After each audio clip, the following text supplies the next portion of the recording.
Êda Qurbanê nêz bû. Li bazarê ku pez û dewaran difroşin, îsal gazin ji firotinê pirtir e. Ajalên qurbanê pir biha bûne û gelek welatî dibêjin nikarin bi serê xwe qurbanek an miyek jî bistînin. Li pirê dezgehan jî herî kêm sê-çar kes bişirîkî qurbanê sene û wê ser jê bikin. 68 مليار بوي قرباني ما حفته ما براي خونا ما تابع قرتي حفته انا ورطاغه ما قرتي مش خو بو روح عيدي الشارجه كان Li feqîrbûn gazin da hemiyan e. زم میره جز حیوان تینیم جز دور کم میده کریوازی آخوی باب اردابو تنی ان فقیر مرن ان فقیر میرا مرن Helbet ne tenê welatî, simsar, firoşkar û ajelvan jî bi gazin din. بیا کریا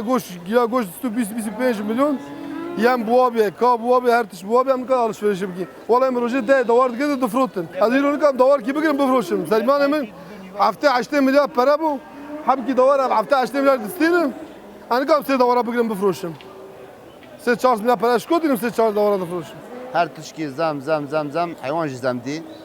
çünkü davar nay frutan müşteri ne kan bisine İro mesela par pirare nay davet saudun ortak ev dikan kurbanlık ki jonga ki bugüreşecek ama insan ne kanın jonga ki 200 biz milyar para kez ne konuşacak millet yani bir fakir bu ya Li bazara qurbanê jî kîloya goşt ji 120 lirê dest pê dike heta 180 diçe ku li ser kîloya goşt bazarê têkirin. Sedema ku goşt ew qas biha bûye çi ye? Xelêdinê ku ji dêrka çiyayê maziyê hatiye û ajelvaniyê dike, wî wiha behsa çend sedemên sereke ên bihabûna goşt kir. حیوان هی اما بهایی ملت نکاب کره شبوچ نکاب کره یم بها دبه علاج بها دبه بر وی آویجی کا حیوانی بها دبه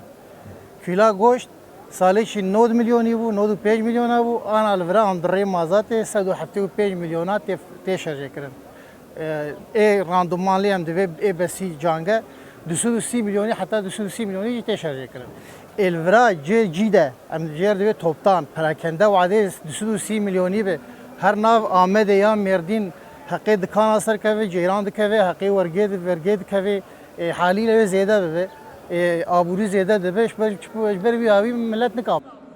Li Tirkiyeyê di îda qurbanê de nêzî 950,000 dewar ji 2 milyon û nîvî zêdetir jî pez weka boraq dihatin kirîn û di êdê de datin serjêkirin. Lê wisa xuyaye ku ev hejmar wê îsal gelek kêmtir bibe. Xecî Can Farqîn, Dengê Amerîka, Amed.